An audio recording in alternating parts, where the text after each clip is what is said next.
సంఘము శ్రమ అనుభవిస్తుంది. నేడు కూడా సంఘానికి శ్రమలు వస్తాయి. దాడులు చేసి మనుషుల్ని చంపేంత క్రూరత్వం వచ్చేస్తుంది.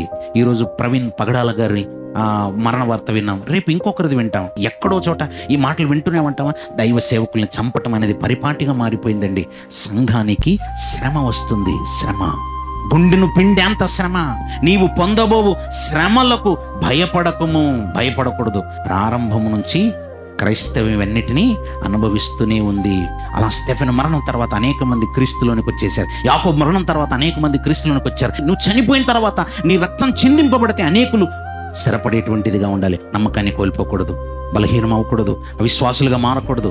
ఇలాంటివన్నీ జరిగినా మనం స్థిరంగా నిలబడాలి. అలా నిలబడటం మనకు రావాలి. అలా నిలబడిన వాళ్ళకి ఇవ్వబోయే బహుమానం ఏంటో తెలుసా? జీవ కిరీటం. అంటే నువ్వు చావడానికి సిద్ధపడాలా? చావడానికి సిద్ధపడితేనే నువ్వు అసలైన క్రైస్తవుడు. క్రీస్తు చెప్తున్నాడు, నేను మరణించాను కదా. ఇప్పుడు చెప్పండి, మీరు దేనికి భయపడతారు? నన్నే చంపారయ్యా, నన్ను చంపారు. నన్ను చంపిన వాళ్ళు మిమ్మల్ని చంపరా? చంపుతారనే ఉంది. భయపడకూడదు. నువ్వు ప్రాణం పెట్టడానికి సిద్ధపడాలి. ఎవరో ఒకరు చనిపోగానే అయ్యో కంగారు అవ్వకండి బాబు, చనిపోతారనే ఉంది. చనిపోవటానికే సిద్ధపడి క్రీస్తులోనికి రావాలి. వాళ్ళే అసలైన క్రైస్తవులు. భయపడకూడదు.